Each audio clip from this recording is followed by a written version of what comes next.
بسم اللہ الرحمن الرحیم۔ حدیث نبوی صلی اللہ علیہ وآلہ وسلم۔ ہم نبی کریم صلی اللہ علیہ وآلہ وسلم کی خدمت میں حاضر تھے کہ سورج کو گرہن لگنا شروع ہوا۔ نبی کریم صلی اللہ علیہ وسلم جلدی سے اٹھ کر چادر گھسیٹتے ہوئے مسجد میں گئے، ساتھ ہی ہم بھی تھے۔ آپ صلی اللہ علیہ وسلم نے ہمیں 2 رکعت نماز پڑھائی تاکہ آن کا سورج صاف ہو گیا۔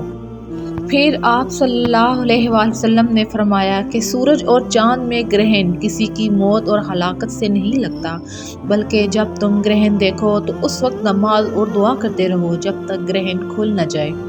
رسول اللہ صلی اللہ علیہ وآلہ وسلم کے زمانے میں سورج گرہن اس دن لگا جس دن آپ صلی اللہ علیہ وآلہ وسلم کے صاحبزادے ابراہیم رضی اللہ عنہ کا انتقال ہوا۔ بعض لوگ کہنے لگے کہ گرہن ابراہیم رضی اللہ عنہ کی وفات کی وجہ سے لگا ہے، اس لیے رسول اللہ صلی اللہ علیہ وسلم نے فرمایا کہ گرہن کسی کی موت و حیات سے نہیں لگتا، البتہ تم جب اسے دیکھو تو نماز پڑھا کرو اور دعا کیا کرو۔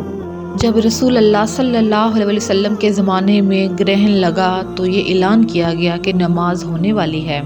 رسول اللہ صلی اللہ علیہ وآلہ وسلم نے سورج گرہن میں غلام آزاد کرنے کا حکم دیا۔ نبی کریم صلی اللہ علیہ وآلہ وسلم ایک دن صبح کے وقت سوار ہوئے کہیں جانے کے لیے، ادھر سورج گرہن لگ گیا، اس لیے آپ صلی اللہ علیہ وآلہ وسلم واپس آ گئے۔ ابھی چاشت کا وقت تھا۔ نبی کریم صلی اللہ علیہ وآلہ وسلم اپنی بیویوں کے حجروں سے گزرے اور مسجد میں کھڑے ہو کر نماز شروع کر دی۔ صحابہ بھی آپ صلی اللہ علیہ وآلہ وسلم کی اقتداء میں صف باندھ کر کھڑے ہو گئے۔ آپ صلی اللہ علیہ وآلہ وسلم نے قیام بہت لمبا کیا، رکوع بھی بہت لمبا کیا، پھر رکوع سے سر اٹھانے کے بعد دوبارہ لمبا قیام کیا، پھر پہلے سے کم، اس کے بعد رکوع بہت لمبا کیا لیکن پہلے رکوع سے کچھ کم، پھر رکوع سے سر اٹھا کر آپ صلی اللہ علیہ وسلم سجدے میں گئے اور لمبا سجدہ کیا، پھر لمبا قیام کیا اور یہ قیام بھی پہلے سے کم تھا، پھر لمبا رکوع کیا اگرچہ یہ رکوع بھی پہلے کے مقابلے میں کم تھا، پھر آپ صلی اللہ علیہ وسلم رکوع سے کھڑے ہو گئے اور لمبا قیام کیا لیکن یہ قیام بھی پہلے سے کم تھا۔ اب چوتھا رکوع کیا اگرچہ یہ رکوع بھی پہلے رکوع کے مقابلے میں کم تھا، پھر سجدہ کیا بہت لمبا لیکن پہلے سجدے کے مقابلے میں کم۔